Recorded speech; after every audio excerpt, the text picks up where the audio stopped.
এবার জামায়াতের শীর্ষ নেতা ডক্টর তাহের তিনি এবার হুঁশিয়ারি দিয়েছেন, ক্ষেপে গিয়েছেন।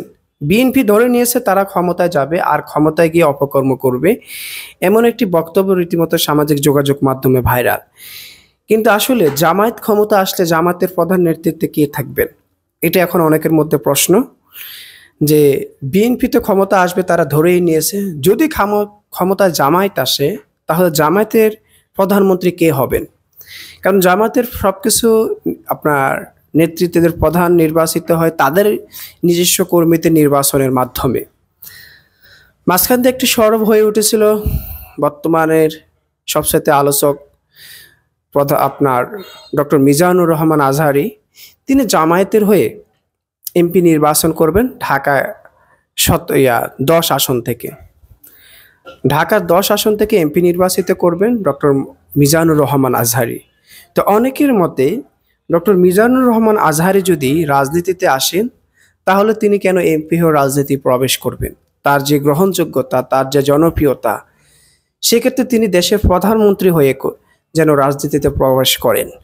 তো সেক্ষেত্রে তিনি যেহেতু আলিম মানুষ, পাশাপাশি অনেকে তাকে জামাতপন্থীও বলেন, কিন্তু তিনি এখনো কখনো কোনো দলের পক্ষ নিয়ে তিনি কখনো কথা বলেন নাই। যদি তিনি রাজনীতিতে আসেন তাহলে তিনি যেন প্রধানমন্ত্রী হয়ে বাংলাদেশের রাজনীতিতে ফিরেন, এবং সেই স্বপ্ন কি তাহলে পূরণ হতে যাচ্ছে কিনা? যদি ডক্টর মিজানুর রহমান আজহারি বাংলাদেশে এসে বলেন যে আমি অমুক দলের হয়ে রাজনীতি করব, বা আমাকে আপনারা গ্রহণ করবেন কিনা, সেটা এই দেশের মানুষ কিভাবে গ্রহণ করবেন বা কতটুকু যুক্তিসঙ্গতভাবে তাকে মেনে নেবেন? কারণ বাংলাদেশে এ পর্যন্ত রাজনীতি অঙ্গনে যতই সম্মানিত ব্যক্তি এসেছেন তারাই কিন্তু জুলুমের শিকার হয়েছেন, অত্যাচারের শিকার হয়েছেন, এবং দলের স্বার্থের দিকে তাকাতে গিয়ে ওই ধরনের ব্যক্তিদেরকে নিয়েও একসময় মানুষ হাসি ঠাট্টা করেছেন। আপনারা জানেন যে পিরোজপুর 2 আসন থেকে আল্লামা দেলোয়ার হোসেন সাঈদী সাহেব তিনি একসময় এমপি নির্বাচিত করেছেন, সংসদ সদস্য হয়েছেন, ভালো কাজ করেছেন যতদিন তিনি দায়িত্বে ছিলেন। যখন কিনা ফ্যাসিস্ট সরকার এসেছে তার উপর মিথ্যা মামলা সাজিয়ে যুদ্ধ অপরাধে পারি কত কি করেছেন, শেষ পর্যন্ত তাকে ওভাবে দুনিয়া থেকে বিদায় হতে হয়েছে।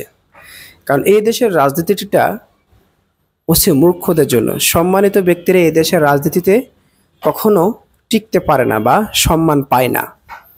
তো ডক্টর মিজানুর রহমান যদি রাজনীতিতে আসেন তাহলে তিনি অনেক চিন্তা ভাবনা করে রাজনীতিতে আসবেন, যেমন তেমনভাবে তিনি রাজনীতিতে প্রবেশ করবেন না। যাই হোক, এখন সবার আশা আকাঙ্ক্ষা যদি স্বপ্ন পূরণ হইতো যে ডক্টর মিজানুর রহমান আজহারি সাহেব তিনি বাংলাদেশের রাজনীতি আসবেন, দেশের পরিবর্তন করবেন, তাহলে কতই না ভালো হতো। একটা কাল্পনিক স্বপ্ন যেটা সবার অন্তরে আছে, কিন্তু কাল্পনিক স্বপ্ন অনেক সময় সত্যে রূপান্তরিত হয় যদি আল্লাহ চায়, হয়েও যেতে পারে।